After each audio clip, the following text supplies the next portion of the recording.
I like Trevor Noah's audiobook that he actually narrates. He took the time to read his own book to us. I love this South African accent. Yeah. I get it mixed up with every other accent. But. To another audiobook that was read by the person who wrote the book, probably with a ghostwriter, and it was less South African? Well, it was definitely not South African, but also, like, yeah, you're a famous person and you wrote this book, but I'm not exactly sure that you have, like, audiobook quality voice. What do you have trouble doing that most people can do?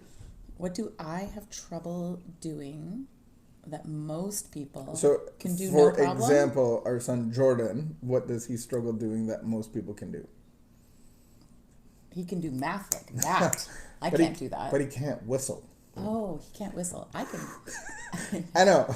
Neither can my mom. Who can't whistle? My mom also can't yell. Who can't whistle? Well, she can yell. Oh my goodness. Sorry, Mom. I love you. But angry yelling mom, we would laugh. Like, just imagine her voice my mom yelling. Doesn't project well. The worst was my mom wouldn't yell. She would go into crying, and then it's like, oh. Although I'm not exactly sure that being the mom who can yell effectively we're like 10 years is something old. To be proud of. No, you can yell effectively. I don't know if that's something to be proud of. My mom starts crying. We're 10 and 9 years old. We're moving out of the house. Like, it's not She's good. throwing potatoes. Oh my. That happened. Sorry, Nana. Sorry, Nana. She got so angry. I think we could drive. Me and my brother could drive somebody to. You did. Indonesia. She disappeared. She would go away. That would be scary. She would leave us a note and say, like, dinner's in I'll be back. I'll be back. Dinner's in the fridge. See, I left those notes, and your dad would be studying downstairs. You never left a note. I said, I'll be back. No. Later. You didn't. Anyway, and then your mother would go to a hotel for 24 hours. Probably the Concord Inn. No, she did not go to the Concord Inn. She went to, like, a fancy hotel in Quebec. She had to get out of the province to get away from you. I don't know if she got out of the province. She did. So what's something that you struggle that most people don't? What do I struggle? Mine would be reading, because I have a touch of dyslexia. Yours is reading. I feel competent. I think... Not successful, like, not, like, genius level, but, like, how hard could it be? I could probably figure it out. You could do everything? No. So you have no kryptonite? No. Like, sure I do. Running. Oh, Vicky, how'd you bust your leg? Well, I was doing laundry. Laundry. How'd you bust your leg? So then your kryptonite would be athletics. Yes. But you like hiking. No, that's a walk. It's a walk. I'm not, like, going, like, off-roading, like, up a cliff. I have a struggle knowing what the difference between walking and hiking is. I just figured if it's using my legs, we're going on a hike. Does it have a motor? Every day for 8 years, we went on a 3.5K walk with the treatment center. And now when I ask you, you're like, can we go in the car? Yeah, I'll pace you in the car. Pick up them knees.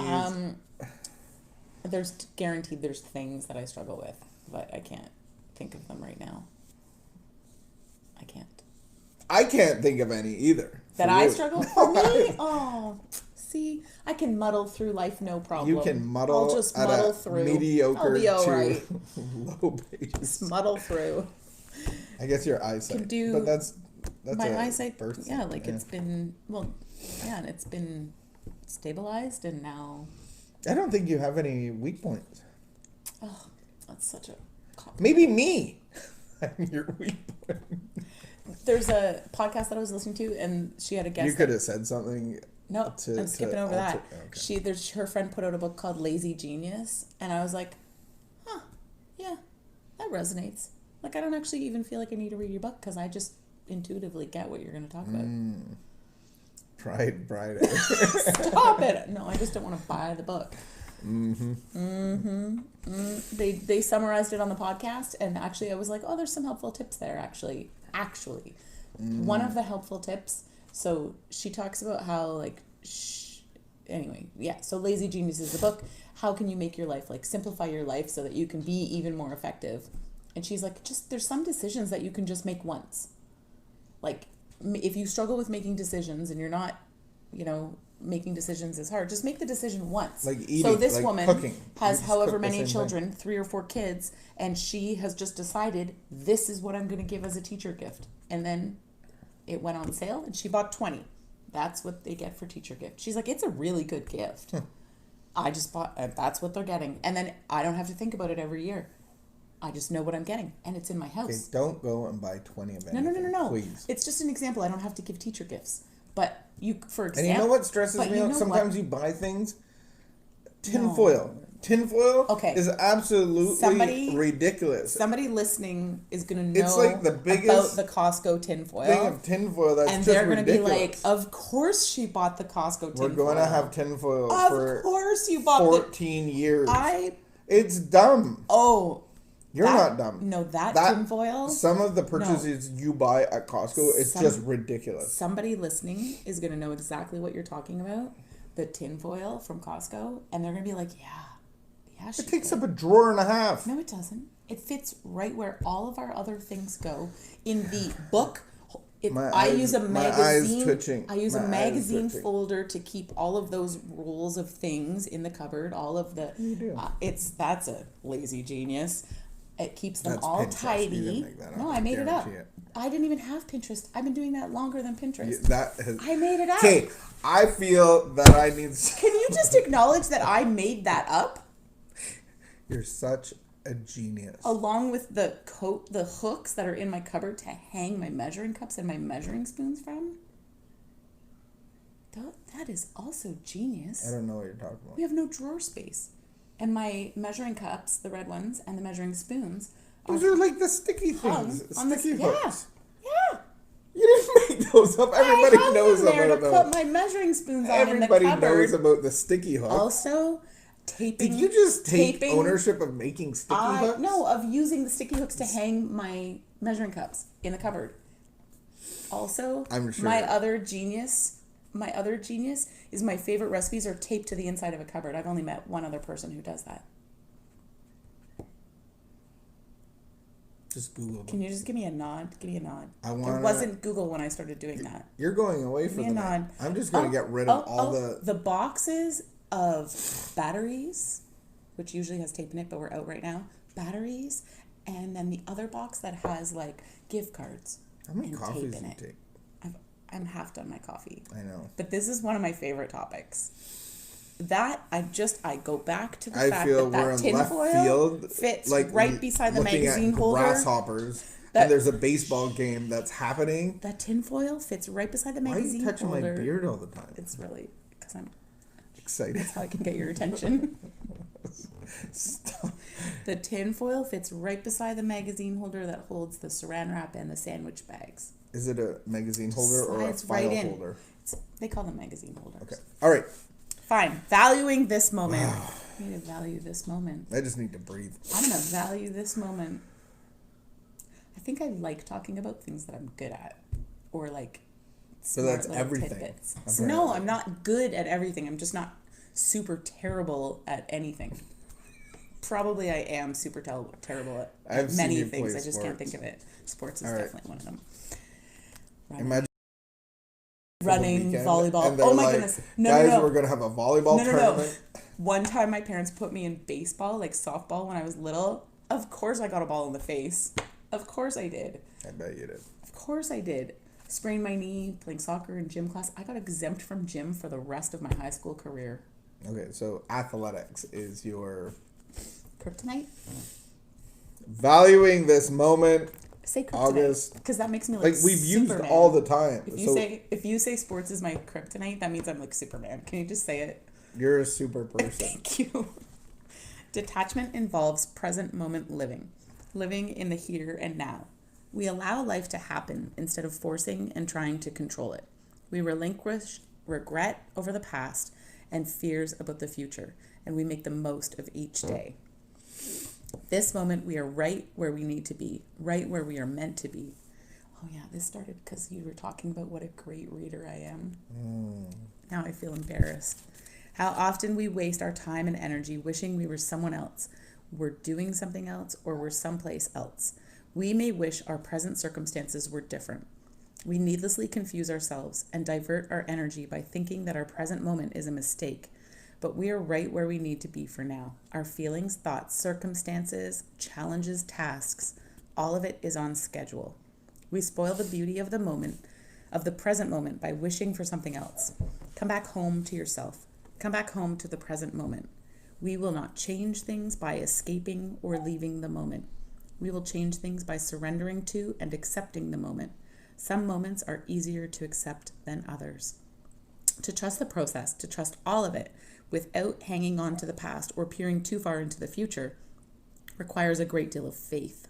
Surrender to the moment. If you're feeling angry, get mad. If you're setting a boundary, dive into that. If you're grieving, grieve. Step into it. Step where instinct leads. If you're waiting, wait. If you have a task, throw yourself into the work. Get into the moment. The moment is right. We are where we are, and it is okay. It is right where we're meant to be to get where we're going tomorrow, and that place will be good. It has been planned in love for us. God, help me let go of my need to be someone other than who I am today. Help me fully dive into the present moment. I will accept and surrender to my present moments, the difficult ones and the easy ones, trusting the whole process. I will stop trying to control the process. Instead, I will relax and let myself experience it. It's good. There were parts of that felt a little bit like a Dr. Seuss book. Oh my goodness. I was going to say, it got very Dr. Seussy. And I have been reflecting on a Dr. Seuss book the last, several months. That's your spiritual reading? Nice. Do you know which book? Yes. The Waiting Place. Oh, I was wrong. It is such a good book.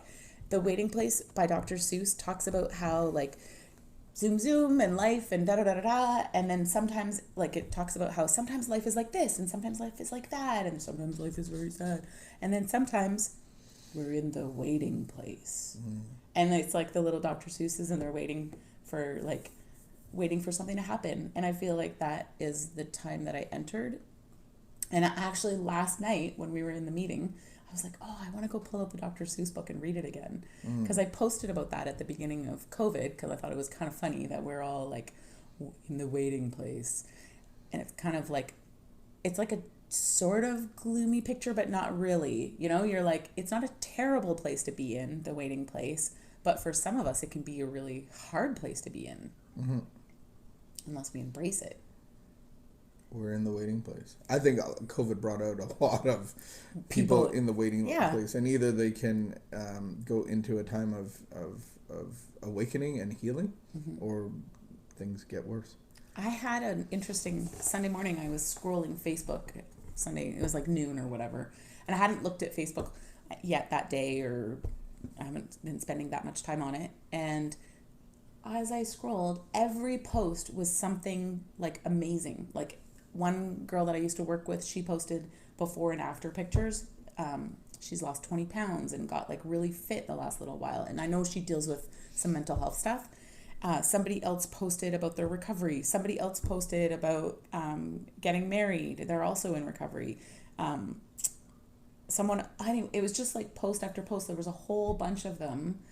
And it was people celebrating overcoming life's challenges and really how they've been pressing in. And it was interesting because I'm those are not people that don't struggle, right? They're just people that are really open about hard things. And yeah, gratitude is awesome to see. And so then, even Jesus says watch and pray. And so we look at in recovery, that step 10 and 11, we're watching for 4 things every day. What are those 4 things? Fear, resentment, dishonesty, selfishness. We watch all day. We're on watch. We're watchmen. And then we pray for God's will to be known and for our contact with Him to be closer. I send those things to my partner every day, my step partner. I text her and tell her where I was fearful, dishonest, resentment, or have selfishness. And so why is this important? Because I'm sending it to her every day. I'm so glad you could interrupt me with that question. It was just perfect timing. Because I am so self-aware now. Sending her the same thing every day sometimes gets really you're okay, that one's got to go. If I have to type that one more time, I feel like an idiot. Okay, wait. So the reason that we have to be watching and be rid of these things is because fear puts us in the future, resentment puts us in the past, and we want to be in the present with the light of God. And so the present and the future and the fear actually take us out of the presence of God, because God is in the present. And what does selfishness and dishonesty do? No, take us to the left and to the right, and separate us from God. Separate us from God, yeah. The light of God. That's a block. The tower. If I'm only thinking about myself, they're all blocks. I'm not accessing God. All right, let's get her down. All right, have a great Tuesday.